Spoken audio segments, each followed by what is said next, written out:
জীবনের সর্বশেষ যে কাজটা কথাটা বলেছিলেন সেটা ছিল কি? নামাজ। ইন্তেকালের 5 দিন আগে প্রচন্ড জ্বর হলো, মাথায় যন্ত্রণা হলো, বারবার বেহুশ হয়ে পড়েন। যে রাত্রে ইন্তেকাল করবেন সেই রাত্রে সাহাবায়ে কেরাম কেউ ঘরে ফেরে নাই, সবাই কাঁদতেছে। সকলের ধারণা নবীজি খুব তাড়াতাড়ি বিদায় হয়ে যাবেন। ঘরের মধ্যে স্ত্রীরা কাঁদেন, জামাই কাঁদেন, নাতি নাতনি কাঁদেন। সব থেকে বেশি কাঁদছেন হযরতে মা ফাতিমা রাদিয়াল্লাহু তাআলা আনহা। রাসূলুল্লাহর হুশ এলো, হযরত ফাতেমার কান্না দেখে কাছে ইশারা করে ডাকলেন, কানে কানে কি যেন বললেন। হযরত ফাতেমার কান্না বন্ধ হয়ে গেল। হযরত আয়েশা ফাতেমাকে ডেকে বলেন, মা তোমার আব্বা জান কি তোমারে বলল, কান্না বন্ধ হলো তোমার? হযরত ফাতেমা বলেন, মা আমার আব্বা জান আমাকে কানে কানে বললেন, মা কাঁদিস না, তোর কান্না আমার বরদাস্ত হয় না।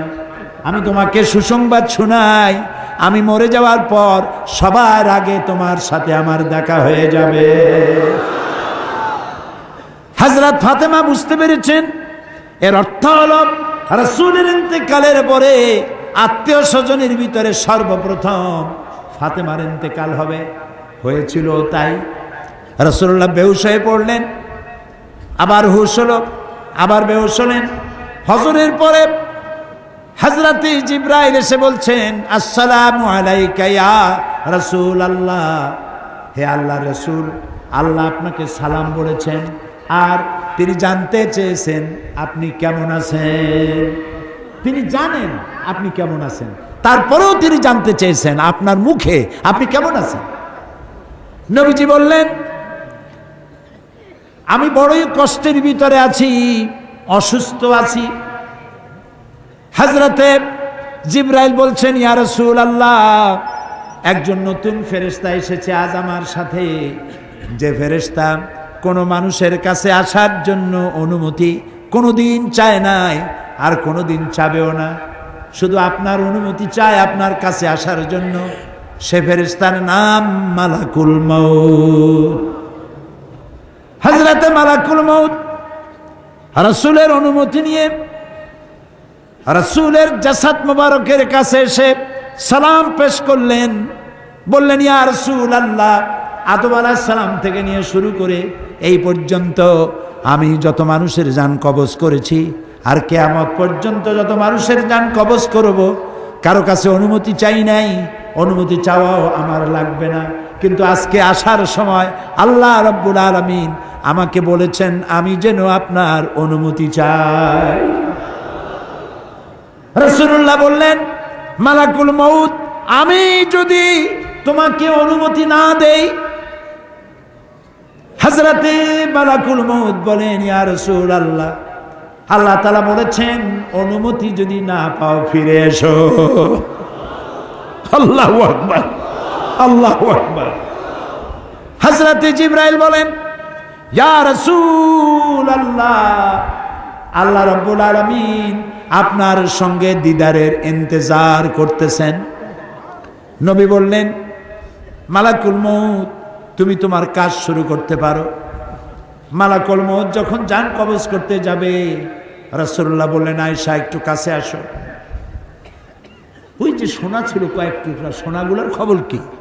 6 টুকরা, ছোট্ট ছোট্ট 6টা টুকরা সোনা ছিল, সোনাগুলো কই? হযরত আয়েশা বলেন, আমি তার যত্ন করে রেখেছি। নবীজি বলছেন, এক্ষুনি স্বর্ণ টুকরাগুলি সদকা করে দাও।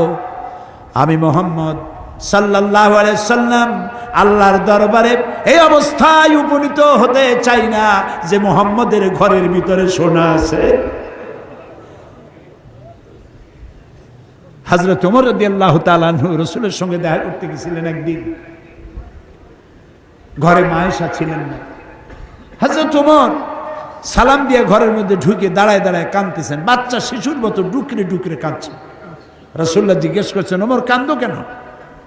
হযরত ওমর বলছেন, আমি বিশ্বনবীর ঘর দেখতেছি, ছোট্ট একটা ঘর, এক কোনায় একটা সরাহি পানি রাখার পাত্র কাইতে হয়ে পড়ে আছে, একটা গ্লাস কাইতে হয়ে পড়ে আছে, আর এক কোনায় 1 কেজি কি আধা কেজি জব পড়ে আছে, আর রাসূল শুয়ে আছেন দড়ি দিয়া বুনানো একটা খাটিয়ার উপরে, চাদর নাই, বালিশ নাই, হাত মোবারক মাথার তলে দিয়ে শুয়ে আছে, পিঠ মোবারকে দড়ির দাগ কেটে আছে। হযরত ওমর বলছেন, ইয়া রাসূলুল্লাহ, আমি তো বরদাস্ত করতে পারছি না, বিশ্বনবী তার পিঠে দড়ির দাগ, পানির পাত্র কাইত হয়ে পড়ে আছে, খাট নাই, বালিশ নাই, আপনি আমাকে অনুমতি দেন, আমি আপনার জন্য একটা তোষক বানাই নিয়ে আসি। রাসূলুল্লাহ বললেন, ওমর, আমি তো দুনিয়ায় শান্তি করতে আসি নাই, আমি যদি ওহদ পাহাড়কে বলি ওহদ আমার জন্য সোনায় পরিণত হয়ে যা, ওহদ পাহাড়টাই সোনা হয়ে যাবে, শান্তি করতে আসি নাই। নবীজি বললেন, আয়েশারে সোনাগুলি বিতরণ করে দাও, সাদকা করে দাও। মালাকুল মউতকে বললেন, তুমি তোমার কাম সারো। জান কবর শুরু হয়ে গেল। নবীজি জীবনের শেষ কথা মুখ থেকে উচ্চারিত হলো, আসসালাত আসসালাত ওয়া মা মালাকাত আইমানুকুম, ও আমার উম্মতেরা, নামাজ নামাজ।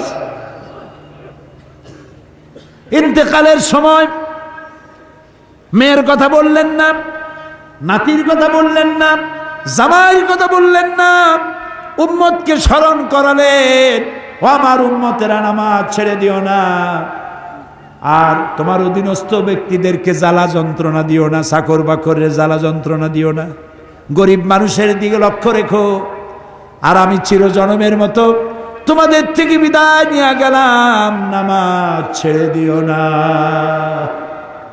কিয়ামতের দিন ওই রাসূল যদি আমাদেরকে উম্মত বলে পরিচয় না দেন, জান্নাত